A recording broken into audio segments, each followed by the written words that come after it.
Welcome to Siddhivinayak Education Institute.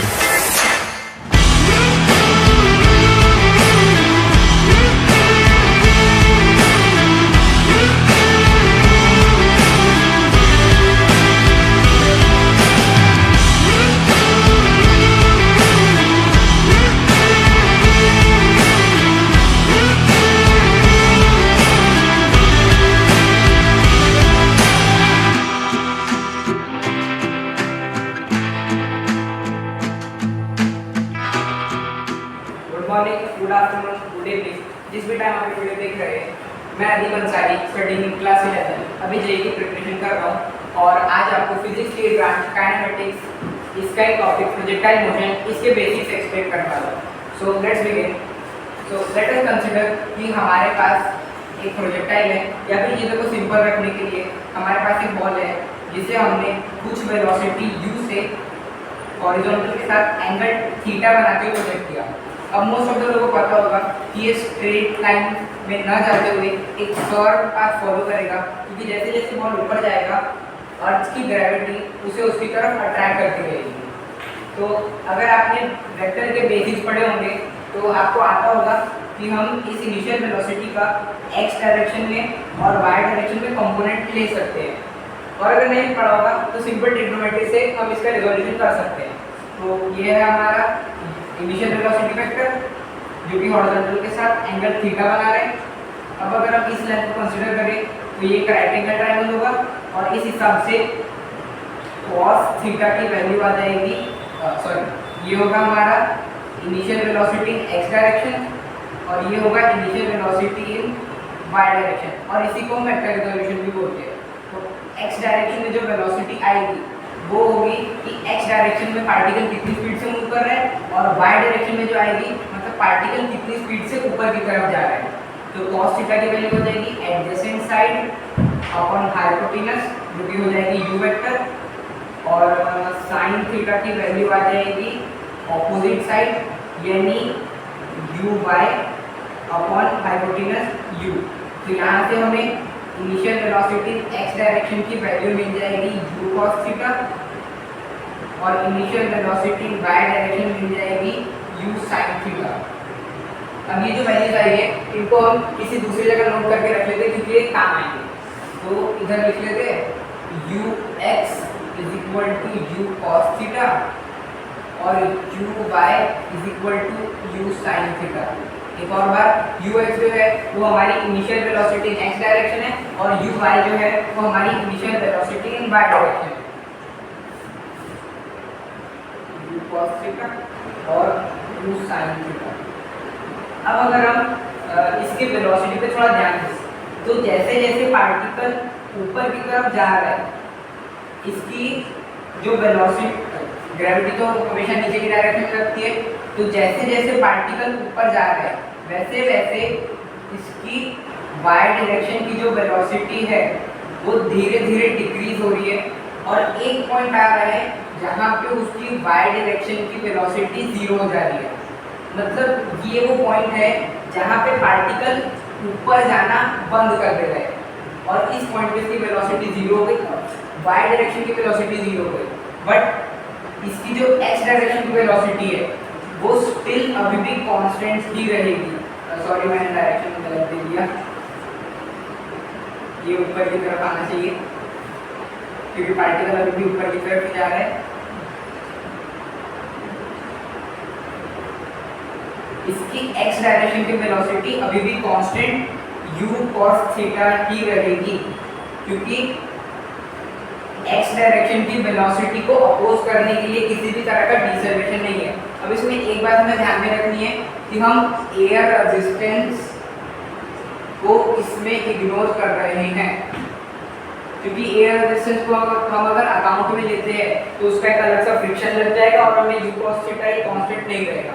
तो अभी चीज़ें सिंपल रखने के लिए हम इसे इग्नोर कर रहे हैं।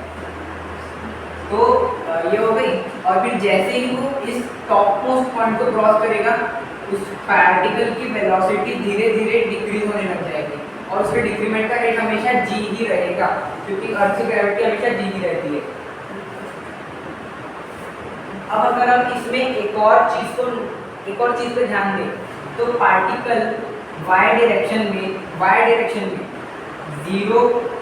जीरो पे स्टार्ट करता है और एंड में y डायरेक्शन में जीरो पे ही एंड करता है, मतलब इसका displacement in y direction zero है।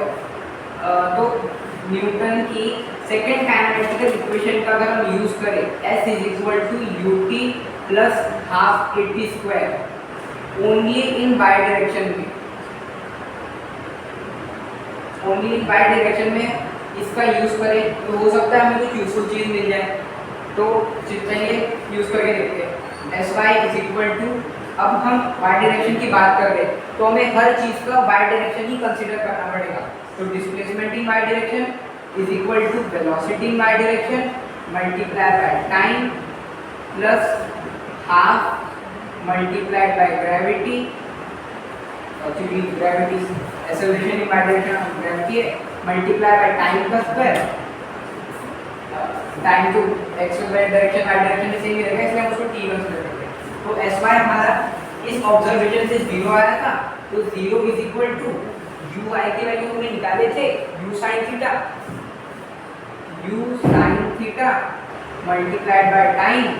अब ग्रेविटी जो है नीचे की डायरेक्शन में रखी है और वेलोसिटी हमारी ऊपर की डायरेक्शन में थी, तो ग्रेविटी की वैल्यू नेगेटिव हो जाएगी क्योंकि वो उसकी वेलोसिटी डिक्रीज कर रही है। तो यहाँ प्लस का माइनस हो जाएगा, माइनस जी इंटू टाइम का स्क्वायर।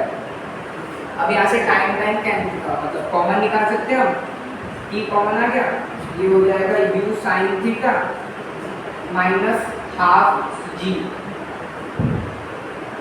नहीं हाफ जी टी इस perfect ji.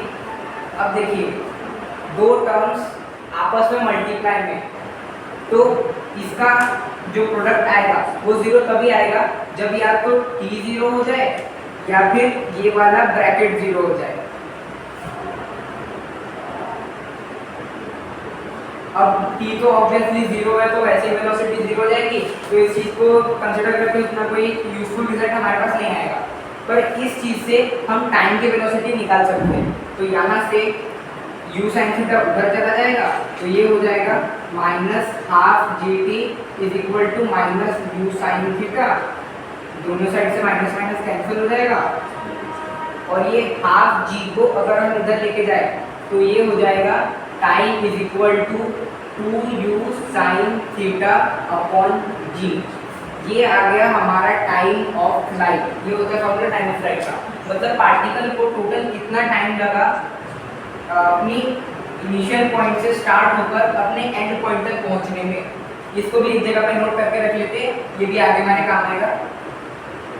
Time of flight is equal to 2u sine theta upon G. अब अगर एक चीज नोट करें तो यहाँ पे हमारी इनिशियल वेलोसिटी बाय डायरेक्शन जो थी वो यू साइन थीटा के बराबर थी और यू साइन थीटा हमारा यहीं पे आ रहा है। मतलब टाइम ऑफ फ्लाइट जो है वो पूरी तरह से इनिशियल वेलोसिटी वाई डायरेक्शन की और ग्रेविटी पर डिपेंड कर रहा है। मतलब अगर हम इसकी एक्स डायरेक्शन की वेलोसिटी को चेंज भी कर दें तब भी उसके टाइम ऑफ फ्लाइट पे कोई असर नहीं पड़ेगा, अनलेस अनटिल उसकी एक्स डायरेक्शन की वेलोसिटी हम कांस्टेंट रखते हैं। ठीक है, अब हम कुछ और चीज़ें ऑब्जर्व करते हैं। अगर आपको याद हो तो मैंने थोड़ी देर पहले बताया था कि एक पॉइंट पे अगर उसकी वेलोसिटी वाई डायरेक्शन जीरो हो जाती है तो अगर हम न्यूटन्स की पहली kinematical equation v is equal to u plus a t का यूज करें तो इससे हमें पता चल जाएगा कि पार्टिकल को यहाँ पर इस पॉइंट पे पहुँचने में कितना टाइम लगेगा। तो इस चीज़ का यूज करके पहले टाइम निकाल लेते हैं। तो हम वाई डायरेक्शन की वेलोसिटी कंसीडर करते हैं तो सारी चीज़ें वाई की होंगी, तो v y is equal to u y plus g into t. तो हमारी जो वाई डायरेक्शन की वेलोसिटी थी वो तो जीरो हो गई थी, तो zero is equal to u y, वो था हमारा u sine theta, u sine theta gravity नीचे लगती है तो माइनस जी इंटू टी। यहाँ से हमारी टाइम की वैल्यू आ जाएगी, ये इधर चला जाएगा नेगेटिव हो जाएगा, दोनों साइड नेगेटिव आएगा, नेगेटिव नेगेटिव कैंसिल, मतलब you sine theta upon G. ये हमें पता चल गया कि पार्टिकल को कितना देर लगा यहाँ पर पहुँचने में। अगर हम इसी टाइम का यूज़ करें और डिस्प्लेसमेंट कैलकुलेट करें तब हमें पता चल जाएगा कि यहाँ से यहाँ तक की हाइट कितनी है। अब अगर एक चीज़ नोटिस करें तो ये हमारी मैक्सिमम हाइट है जहाँ तक पार्टिकल पहुँच पाए। इसी चीज़ को हम बोलते हैं maximum height reach by the particle.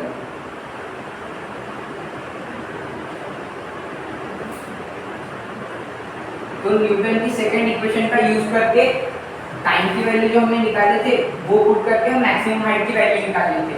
तो ये हो जाएगा sy is equal to u/t plus half 8t²।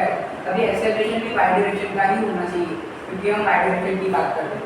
तो sy is equal to ui की वैल्यू क्या थी u sin थीटा। टाइम की वैल्यू हमने यहाँ से निकाले u sin theta upon g plus half into g multiply by इस पूरी टर्म का स्क्वायर जो कि हो जाएगा u square sine square theta upon g square. u square sine square theta upon g square. एक बात ध्यान रखना है कि ये सारी की सारी टर्म्स आपस में मल्टीप्लाई नहीं है और ये एज अ होल ऐड हो गई। तो यहाँ पे ब्रैकेट्स का अगर हम यूज कर लें तो कंफ्यूजन नहीं होगा। तो यहाँ से ये मल्टीप्लाई इसके साथ होगा u square sine square theta इधर भी आ जाएगा। एक आगे भी लिखिए u square sine square theta upon g plus g से g कैंसिल हो जाएगा और इसकी एक पावर बचेगी। ये हो जाएगा u square sine square theta upon 2g। Gravity negative होती है तो यहाँ पे माइनस साइन आ जाएगा। अब नीचे ऊपर नीचे 2 से मल्टीप्लाई करेंगे तो ये हो जाएगा 2u square sine square theta minus u square sine square theta upon 2g। तो यहाँ से हमारा डिस्प्लेसमेंट इन वाई डायरेक्शन आ जाएगा u square sine square theta upon 2g। ये फॉर्मूला होता है हमारा मैक्सिमम हाइट का। इसको भी एक जगह पे नोट कर लेते हैं। Height is equal to u square sine square theta upon 2g। अगर हम फिर से इस चीज़ को इन दो चीज़ों से कंपेयर करें तो यहाँ पे दिखेगा कि ये initial velocity in y direction का ही स्क्वायर है। मतलब हमारी जो maximum height reach by the particle है वो भी सिर्फ और सिर्फ वाई डायरेक्शन की वेलोसिटी और एक्सेलरेशन पर ही डिपेंड कर रहा है।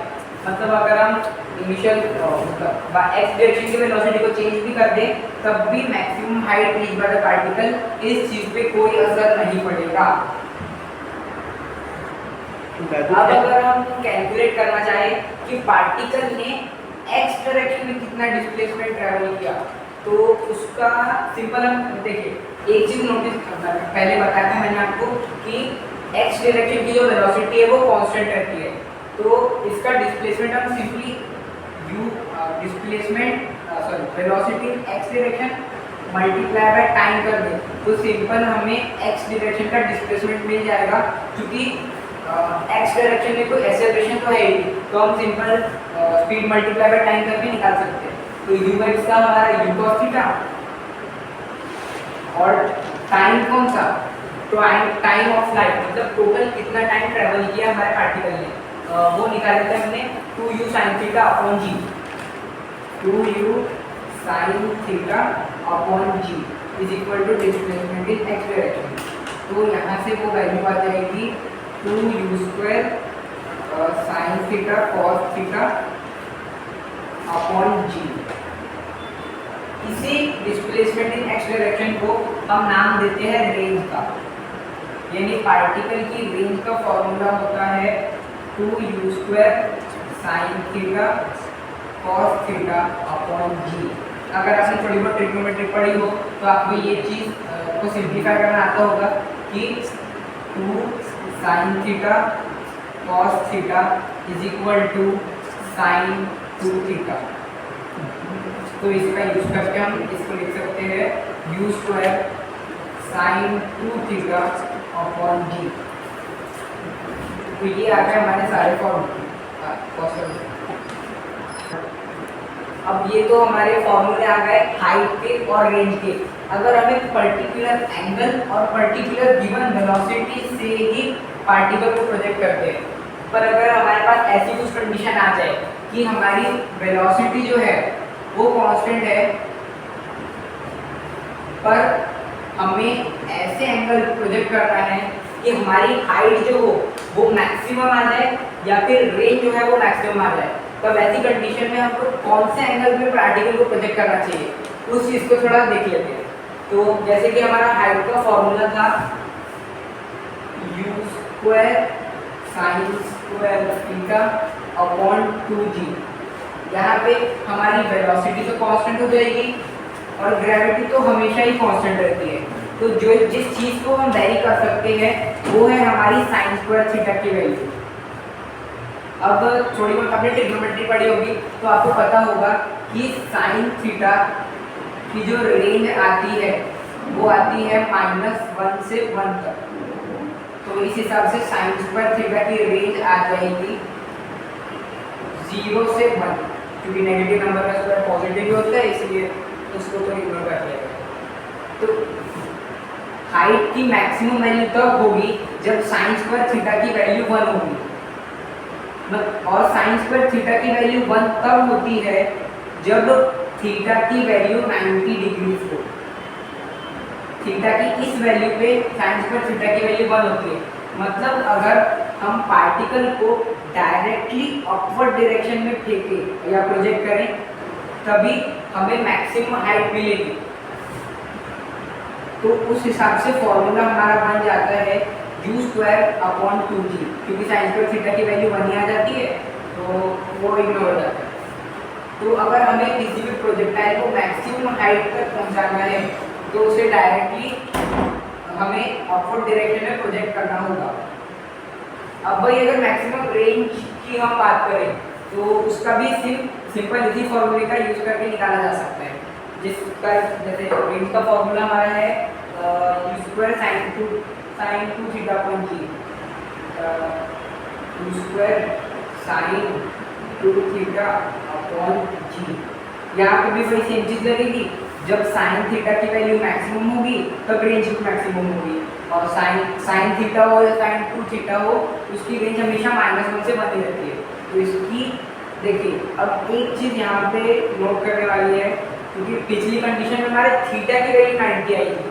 अब अगर हम यहाँ पे थीटा की वैल्यू 90 लेंगे तो वो चीज़ गलत हो जाएगी। हमारा जो फंक्शन होता है वो होता है साइन x, मतलब इस ब्रैकेट के अंदर जो भी वैल्यू है उसकी पूरे की वैल्यू 90 डिग्री होनी चाहिए। पिछली कंडीशन में हमारा इस ब्रैकेट के अंदर साइन थीटा था, इसकी वैल्यू बनाई थी, इसलिए थीटा हमारा 90 डिग्री के बराबर था। अब यहाँ पे हमारा ब्रैकेट के अंदर 2 थीटा है तो 2 थीटा की वैल्यू 90 डिग्री होनी चाहिए। तो यहाँ पे थीटा की वैल्यू 45 डिग्री हो जाएगी। मतलब अगर हम पार्टिकल को 45 डिग्री के एंगल पे प्रोजेक्ट करें तो हमारी रेंज मैक्सिमम मिलेगी। उस हिसाब से इसका फॉर्मूला हो जाएगा u स्क्वायर अपॉन g, यानी मैक्सिमम रेंज को अटेन करने के लिए हमें पार्टिकल को 45 के एंगल पे प्रोजेक्ट करना होगा और वो होगा u स्क्वायर अपॉन g। और यहाँ पे किसी भी तरह का कॉम्पोनेंट नहीं है, ये सिंपली जो हमारी इनिशियल वेलोसिटी उसी का स्क्वायर है। तो ये थे हमारे basics. Thank you for watching.